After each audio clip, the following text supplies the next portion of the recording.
Okay, hi guys. I'm going to be sharing a little bit more about Ingrid and her thoughts around Sevilla and all the questions that we finalized. So, first we were talking about the holiday, Semana Santa and Feria, and she personally loves both of these holidays, and she thinks even though they're very different in terms of how they are and like the culture around them, she thinks they're both very diverse and bring a lot to the city of Sevilla, and she especially loves all the different foods, traditional foods prepared surrounding these holidays, specifically during Semana Santa, the Spanish French toast, she said.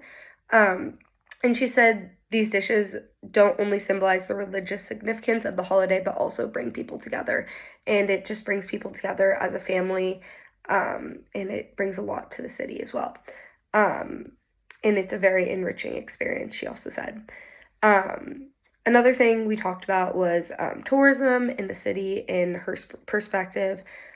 She can definitely tell who's local and not local depending on who's on their phone. She said the phone has a lot to do with it. When you're taking a lot of pictures, when you're mapping a lot, like when you're on your phone and you're kind of using maps, it's pretty obvious. And a lot of locals tend to be just not on their phone and just more leisurely walking. And a lot of tourists are kind of trying to get from place to place. So that was one of her main differences that we talked about.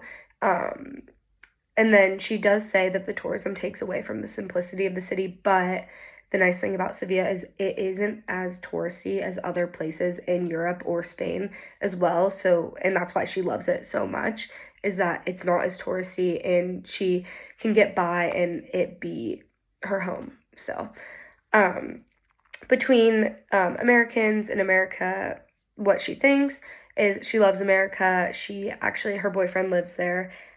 So she does go to America frequently, and she loves the people there. And one thing she noted to me was the way Americans dress in leisure, specifically, how Americans will go out in sweatpants and a lot more like athleisure and athletic wear and even like slippers and Uggs and stuff. And that's something that she does really like. And then also the polarization. She said that from her perspective, she believes that polarization can create tension and division, particularly when it comes to discussing political issues, um, and with families, social circles, among fellow civilians. They strive to engage in respectful and she strives to engage in respectful and open-minded conversations with others and try to learn as much and educate herself as much as she can. And she likes engaging in those conversations when it comes to politics in the state of Spain. And she believes it's important to listen to diverse perspectives and seek reliable information. So, yeah, and just having willingness to be able and open to learning about different people's perspectives and opinions, and yeah, just having open conversations.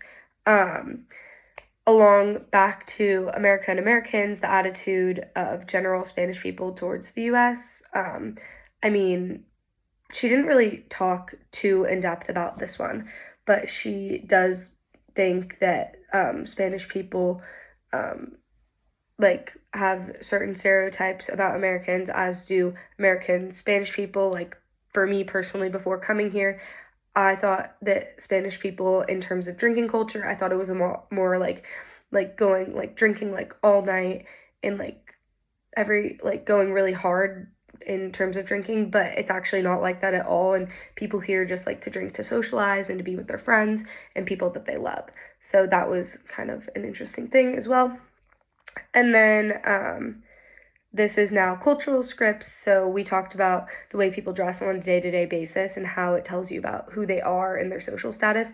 So she definitely thinks that it has to do with your social status. I mean, people here definitely dress up when even they're just walking around. And something else that she noted was like the older you get, the more layers you're kind of wearing, which is funny. Even if it's warm here in February, they're kind of bundled up. Like everyone's wearing like coats, even though today it was 75 degrees and I'm wearing a tank top.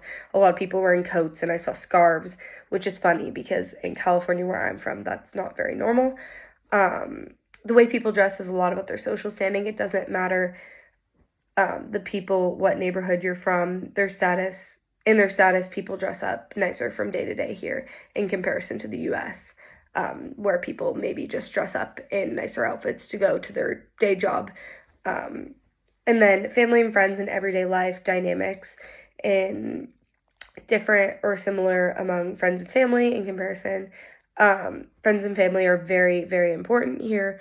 One thing that she mentioned that is different to the US is that if you still live here and you have a job, it's very normal to like still stay living with your family, like your parents and stuff, if you like haven't started your family on your own, where in the US it's very common to move out at like age 18.